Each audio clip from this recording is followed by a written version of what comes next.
ROG Phone 5s आ चुका है India के अंदर। अब बस प्राइस ही है जो इस फोन का फ्यूचर डिसाइड करेगा। पता है मैं क्यों कह रहा हूं? क्योंकि iQOO 9 जब आएगा वो Snapdragon 8 Gen 1 के साथ आने वाला है, लेकिन Asus ने यहां पर डिफरेंट अप्रोच ले ली है और Snapdragon 888 प्लस डाला इस फोन के अंदर। तो ये थी वीडियो की शुरुआत। आई नो इसकी शुरुआत जो थोड़ी सी डाउन साइड पे गई है, लेकिन बॉक्स कंटेंट की बात करते हैं। यहां पर जो है मस्त वाला बॉक्स मिलता है। जैसे आप इसको खोलोगे ना गाइस, यहां पर आपको AR एक्सपीरियंस मिलेगा जो कि काइंड ऑफ गेम बन जाता है। मैं आपको हल्का सा दिखाता हूं और ये कूल लगता है यार, नो डाउट कमाल काम किया है। यहीं से एक्साइटमेंट शुरू हो गई है मेरी तो। खैर नीचे की साइड आपको जो है डॉक्यूमेंटेशन और साथ में थोड़ी बहुत स्टिकर्स, इनफैक्ट इतनी डिटेल तरीके से सामान बनाते हैं कि सिम इजेक्टर टूल के अंदर भी ROG स्टाइल कट्स है इसके। और आपको बता देता हूं कि सिर्फ 30 वोट का चार्जर है, 65 वोट होना चाहिए था। इनफैक्ट इनकी जो यहां पर डेटा केबल है ना, आप देखो ब्रेडेड है भाई, ये इफेक्ट ही मस्त लगा मेरे को। और हाँ, type C to type C है। अब इसी बात पे फोन को खोल लेते हैं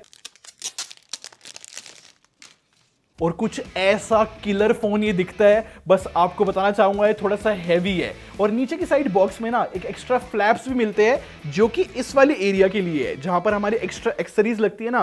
काफी बार है ना लोगों के फ्लैप खो जाते हैं, तो ये एक्स्ट्रा दे रहे हैं बॉक्स में। गाइज अब बात करते हैं इसकी परफॉर्मेंस और गेमिंग के बारे में। बस उससे पहले एक इंफॉर्मेशन देना चाहूंगा, इसमें जो है Snapdragon 888 प्लस है और ये क्लास लीडिंग बताया जा रहा है क्योंकि गाइस यहां पर बिल्कुल मिडल में लगा रखा है फोन के प्रोसेसर।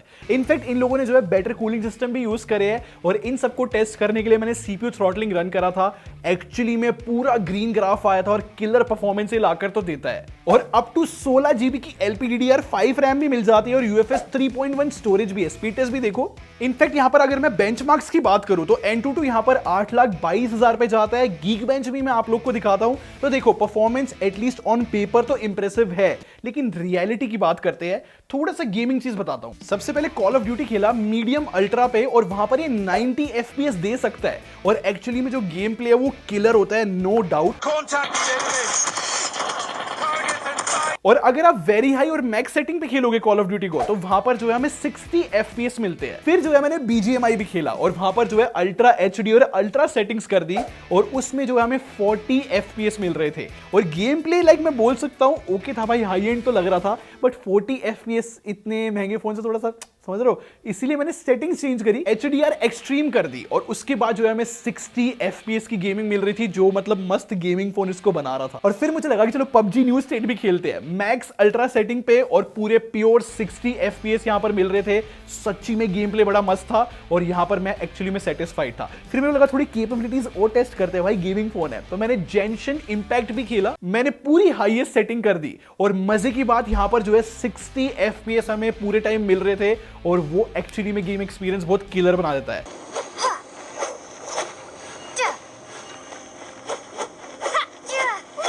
बट यहां पर मैंने एक चीज नोटिस की है कि गेमिंग के टाइम पे एज सच इतनी हीटिंग मुझे फील नहीं हुई, लेकिन जैसे ही मैंने बेंचमार्क रन करे थे ना, ये फोन पकड़ा नहीं जा रहा था, इतनी ज्यादा हीटिंग थी इसके अंदर, लाइक हीटर बन चुका था ये। और मैं इग्नोर नहीं कर सकता, Android 11 मिलता है इसके अंदर। मैंने जो है Asus से ये तो एक्सपेक्ट किया था कि इस साल Android 12 पे ही लॉन्च करेंगे, बट चलो एक बार इसको साइड पे रखते हैं। लेकिन मैं आपको बताना चाहूंगा कि यहां पर आर्मरी क्रिएट करके सॉफ्टवेयर मिलता है जिसकी वजह से गेमर्स इस फोन को खरीदते हैं। इस आर्मरी क्रिएट के अंदर आप हर एक गेम की जो है अपनी पर्सनलाइज सेटिंग्स रख सकते हो, जिसके अंदर A to Z चीजें आप अपने गेम के अकॉर्डिंग ट्विक कर सकते हो, कैसा आपका टेस्ट है उसके अकॉर्डिंग। बहुत सारी सेटिंग्स होती है। फोन के पीछे की साइड ROG का लोगो है, उसकी कलर वगैरह उसी से सारे चेंज होते हैं। इनफैक्ट इसमें 4 मोड भी मिल जाते हैं, जैसे कि डायनेमिक मोड, एक्स मोड, ऐसे बहुत सारे जो कि आपके फोन की गेमिंग परफॉर्मेंस ऊपर नीचे करता है।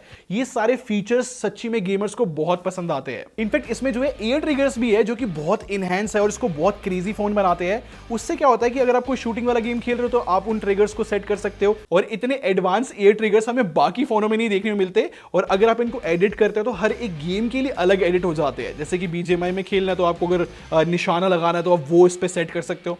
ऐसी कूल चीजें बन जाती है। इनफैक्ट ROG फोन जो है ना अपने गेम जीनी सॉफ्टवेयर के लिए भी जाने जाते हैं। इसके अंदर जो है ना एक हैप्टिक ऑडियो करके फीचर होता है कि जैसे ही आप बुलेट फायर करोगे तो आपको एक वाइब्रेशन मिलेगी, बहुत किलर काम करता है। और स्काउट मोड पता है क्या करता है कि कलर इन्वर्स कर देता है कि जब आप टारगेट वगैरह करोगे तो ज्यादा बेटर क्लैरिटी होती है उसके अंदर। और इन्हीं सब रीजन की वजह से ना गेमर्स इन फोनों को पसंद करते हैं। बट फिर से यार Snapdragon 888 प्लस है ना थोड़ा सा हार्म पहुंचा रहा है मुझे। खैर मैं आपको यही बताना चाहूंगा, बहुत सारी एनिमेशन है यहाँ पर जो कि गेमर्स को बहुत अट्रैक्ट करती है। पूरी UI के अंदर है, चाहे फिर वो वॉलपेपर हो, थीम हो, या फिर जो पूरी यूआई है वो गेमिंग सेंट्रिक बनाई हुई है, जिसको ROG UI बोलते हैं। और मस्त बात तो ये होती है कि अगर आपको ये ROG UI पसंद नहीं आ रही ना, तो आप नॉर्मल Zen UI पे भी जा सकते हो, जो कि स्टॉक एंड्रॉइड की फील देती है। ये भी अच्छा टच लगता है मुझे। और पता है खास बात क्या है, ये उन कुछ गिने चुने फोनों में से जो कि 144 हर्ट्ज का रिफ्रेश रेट लेकर आते हैं। और पता है आर्मरी क्रेट के अंदर एक डेडिकेटेड सेक्शन है कि कौन कौन से गेम है जो कि 144 हर्ट्ज पे आप खेल सकते हो।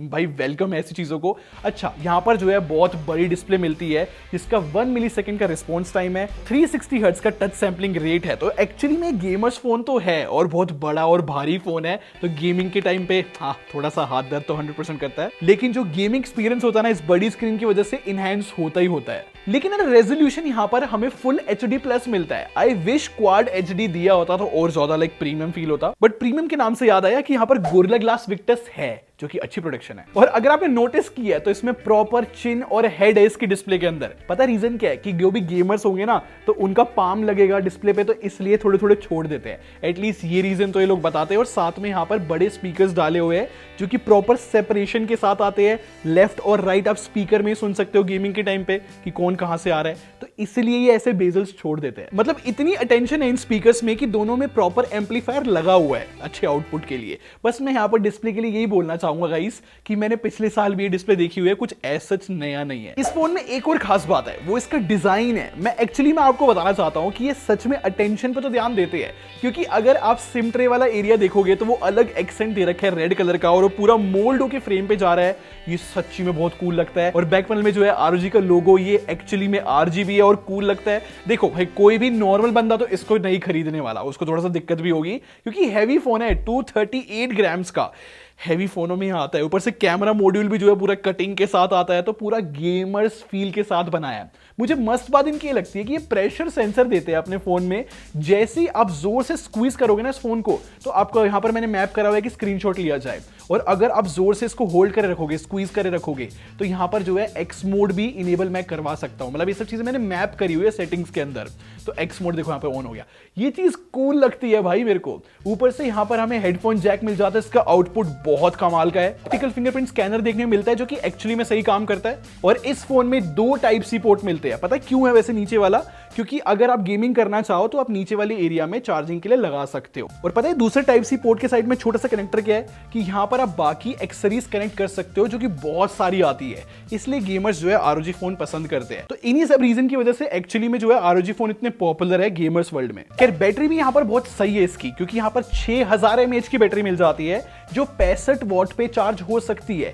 इंटरेस्टिंग कॉम्बिनेशन है। और यहां पर इंटरेस्टिंग एक और चीज है कि यहां पर एक मोड मिलता है हमें, अगर आप उसको ऑन करते हो और फोन को चार्जिंग पे लगा देते हो गेम खेलते समय, तो वो डायरेक्ट जो चार्जर है ना फोन की पावर बन जाएगा। हमारी बैटरी चार्जिंग पे नहीं जाएगी, जिससे वो हीट ना करे। मतलब इतना समझ लो, वो जो चार्जर है वो डायरेक्ट AC की तरह काम करेगा। और इसमें ना एक हाइपर फ्यूजन करेक्शन टेक्नोलॉजी है गाइस, और ये मैंने पहले भी आप लोग को बताया हुआ है कि ये मोबाइल डाटा और वाईफाई का यूज करके आपकी गेमिंग में कनेक्टिविटी को हेल्प करता है। नॉर्मल शब्दों में बताऊं तो आपका कभी भी नेटवर्क नहीं जाएगा और ग्रेट कनेक्टिविटी मिलेगी। यहाँ पर वाईफाई 6 भी है और डुअल सिम का सपोर्ट है, तो हाँ भाई अच्छी चीजें है। कैमरे की बात करते हैं, यहाँ पर जो 64+13+5 मेगापिक्सल का ट्रिपल कैमरा सेटअप है, जो कि मेरे हिसाब से ओके कैमरा है। देखो भाई गेमिंग फोन होने के बाद भी ये एक ओके कैमरा फोन भी है, मुझे ऐसा कोई शिकायत नहीं है। In fact high video recording standards भी लेकर जाता है ये 8K वगैरह, वो अच्छी चीजें है। अगर मैं आप लोग को इसके सैंपल दिखाऊं ना, खासकर डे लाइट वाले, आपको जो है अच्छे ही लगेंगे। बहुत ही नॉर्मल सी यहाँ पर फोटोज कैप्चर कर लेता है,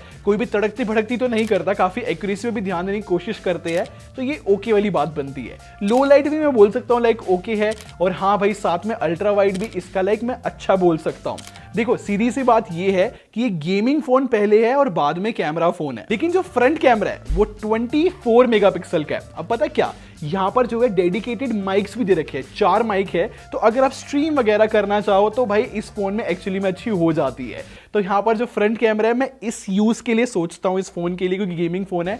लेकिन अगर आप सेल्फी वगैरह भी लेना चाहो तो शार्प सेल्फीज आती है, वहां पर मुझे कोई शिकायत नहीं, ज्यादा लाइटिंग कंडीशन में अच्छा परफॉर्म करता है। लेकिन कैमरा डिपार्टमेंट बोल सकता हूं अबव एवरेज है। तो कंक्लूजन बहुत सिंपल सा है, अगर आपके पास ROG फोन 5 है और आप इसको देखने के लिए आए हो, आपका स्टिल फोन बहुत जबरदस्त है भाई, आपने बढ़िया वैल्यू पे खरीदा हुआ है, कोई दिक्कत वाली बात नहीं है।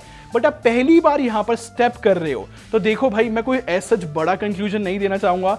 क्योंकि अनबॉक्सिंग के टाइम पे हम लोगों को प्राइस नहीं पता होता इन फोन्स का। अगर ये फोन धमाकेदार प्राइस पर आ गया तो iQOO 9 को ये बीट कर जाएगा। मैं बोलूंगा अगर आप एक गेमिंग फोन ढूंढ रहे हो तो iQOO 9 का वेट करो, बहुत जल्दी आने वाला है। वैसे ये फोन भी बहुत जबरदस्त है क्योंकि ये ROG की लेगेसी के साथ आता है और ये लेगेसी जो है अपने साथ बहुत सारे कनेक्टिविटी और बहुत सारे अलग अलग एक्सेसरीज लेकर आती है जो कि प्रोफेशनल गेमिंग में बहुत हेल्प करती है। और हाँ, यहाँ पर वीडियो खत्म हो जाती है। अगर आप ऐसी वीडियोस और देखना चाहते हो तो आप यहाँ से और यहाँ से देख सकते हो गाइस, और सपोर्ट करो टेक बार को सब्सक्राइब करके। खैर अगले मिलते हैं, thanks for watching, bye bye guys.